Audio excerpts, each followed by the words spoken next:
Imagine a colossal empire stretching across 11 time zones, a tapestry woven from over 100 distinct peoples, languages, and faiths. A land where Uzbeks, Estonians, and Georgians shared the same fate, where a vast Muslim population shaped the destiny of an empire ruled by Slavic eyes, and where the friction between ancient cultures and modern ideologies sparked a chain reaction that would unravel one of the 20th century's greatest powers.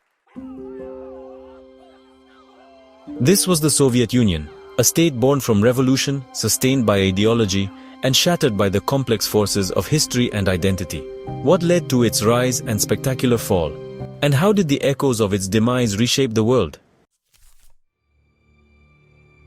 Welcome to Library of Lost Lands, the series where we dive into the stories of countries, empires, and nations that have vanished from the map but remain alive in history and memory. Through vivid storytelling, detailed research, and dramatic narrative, we uncover the rise, struggles, and eventual disappearance of these lost lands.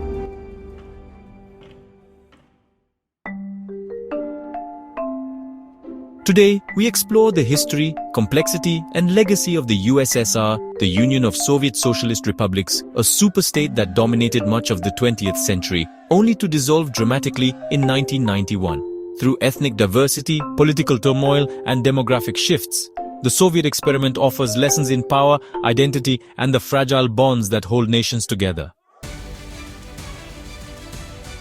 At its height, the USSR was a federation of 15 republics, stretching from the icy tundra of the Baltic Sea all the way to the deserts of Central Asia and the Caucasus Mountains.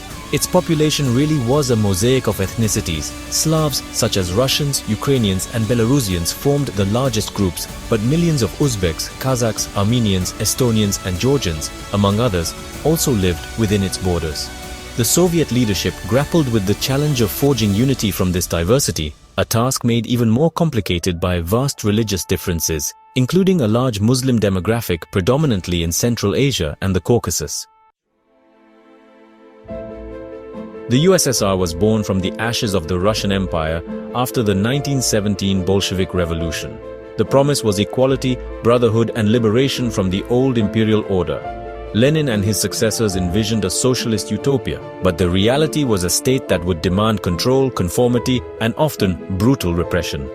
The early Soviet leaders crafted a federal structure designed to accommodate ethnic minorities through republics and autonomous regions, a so-called nationalities policy intended to bind these peoples into one ideological whole.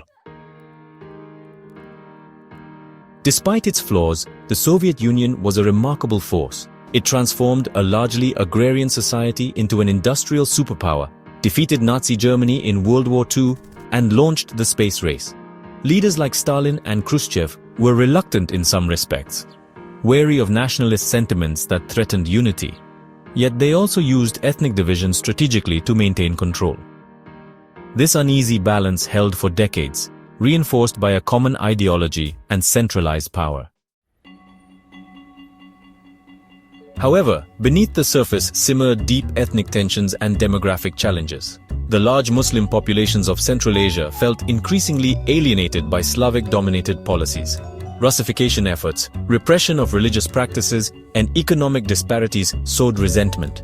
The empire's sheer size made governance unwieldy, while economic stagnation and political corruption eroded public trust. The Soviet system was brittle, its facade of unity cracking under the weight of competing identities and desires for autonomy. By the late 1980s, reforms like perestroika and glasnost unleashed forces the leadership could no longer control. Nationalist movements surged across the republics. The demographic shift, with higher birth rates in Central Asian republics and growing ethnic assertiveness, fueled calls for independence. In 1991, the USSR formally dissolved, fracturing into 15 independent states. Kazakhstan, under the cautious leadership of Nursultan Nazarbayev, became the last Soviet republic to declare independence on December 16, 1991. Reluctantly stepping away from the collapsing USSR in a final pragmatic act as the Union crumbled around it. The great experiment ended not with a bang, but a cascade of political, economic, and social upheavals. The aftermath was messy and painful. Some regions experienced brutal conflicts, in places like Nagorno-Karabakh, Chechnya, and the Baltic states. Moscow's attempts at punitive measures ranged from military interventions to economic blockades. The question remains, were these actions mere attempts at preserving order, or did they amount to ethnic cleansing or even genocide? The ambiguity between depopulation, forced migration, and systemic repression continues to haunt the post-Soviet space. Today, the legacy of the USSR, still lingers in politics, culture, and even the borders we see now. The Russian Federation, well, it asserts itself as the Soviet heir, but honestly, the map of Eurasia is more fragmented than ever. Many former Soviet republics, they're still struggling with economic development and figuring out their own national identities. Meanwhile, the interwoven histories and shared scars create this really complex narrative, one where old grievances and memories keep shaping current conflicts and alliances. The Soviet Union's story is a profound cautionary tale about the challenges of multi-ethnic state building, the power of ideology, and of course, the unpredictable currents of history. So, how do you unify diverse peoples under a single banner without, erasing their identities? Can a centralized state actually survive the tides of demographic change and cultural assertion? These are big questions. We leave you with this question. In a world still marked by ethnic and political fault lines, what lessons does the rise and fall of the USSR hold for us today? As Vladimir Putin states, was the collapse the greatest tragedy of the 20th century? Thank you for watching Library of Lost Lands. If you enjoyed this episode, please, like, subscribe, and share your thoughts below. What other lost lands should we explore next?